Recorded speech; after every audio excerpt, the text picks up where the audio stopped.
Hey everybody, this is Miss Becker, and I wanted to talk to you about adding and subtracting fractions with different denominators. So let's pretend we have 2/3 plus 1, let's see, half. Well, let's get our strips out. So if you have your fraction strips that you've made, or if you have some like this, let's look at them. So we're actually going to do 2/3 plus 1/4. All right. So like we've talked about, we've got to remember that thirds are not the same as fourths. And one great way to know that is to actually show them. So if you have your fraction strips, let's get them out. And I always like to have my, ooh, baby. I don't know how this is gonna work. I always like to have my whole number so I can compare it.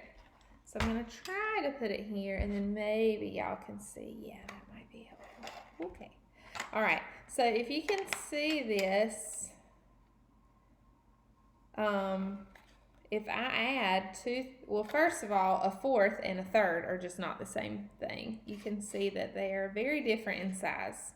If you have a third of a pizza, you get to have more than if you had a fourth. So if I have 2/3 and a fourth, one thing that I might notice is that I don't have a whole, but I am very close to having a whole. So when I add my numbers together, it should be something close to one whole.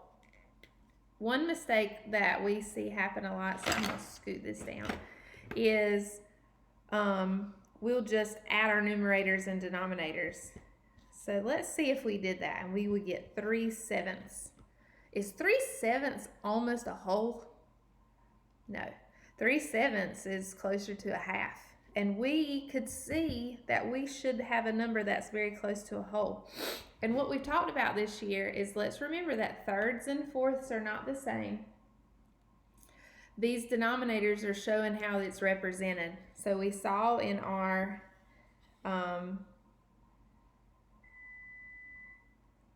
let's see if I can break it up into thirds. Okay, and if I have a whole thing and I've put it in fourths, how it looks. And so thirds and fourths aren't the same. Just like if we say we have a cat and a dog, one cat and one dog, we wouldn't say we have 2 cat dogs. We would say we have 2 pets. So in that same instance, we're going to have to do that with our fractions.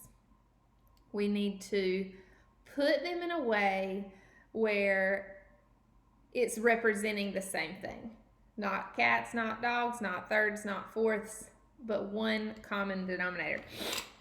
So if you have your fraction strips, let's look and see what we might can use. So if you have your thirds and your fourths, one way is to use your fraction strips and say, is there anything I can use that when I put them here, it takes up the same amount of space? So looking here, fifths and thirds, that's not going to work. Okay. Now if I try out sixths, I do see that 2/6 is the same as 1/3, but my fourths and my sixths aren't going to work that same way.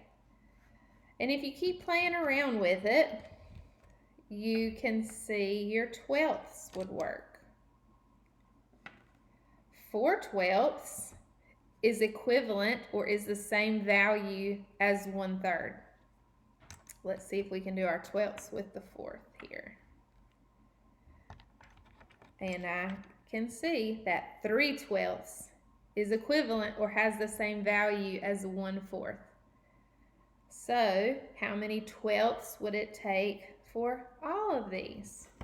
So So I'll write it here. If we're noticing that 1/3 is 4/12, then 2/3 is going to be 8/12.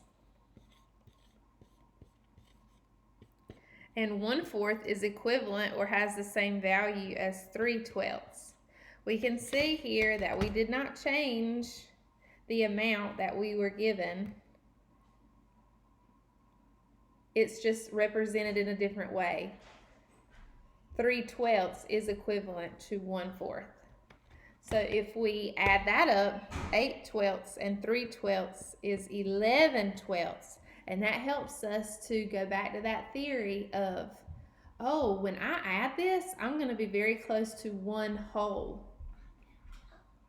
So 11/12 is almost 12/12, which is a whole. So I hope that's helpful in showing models with how to add our fractions.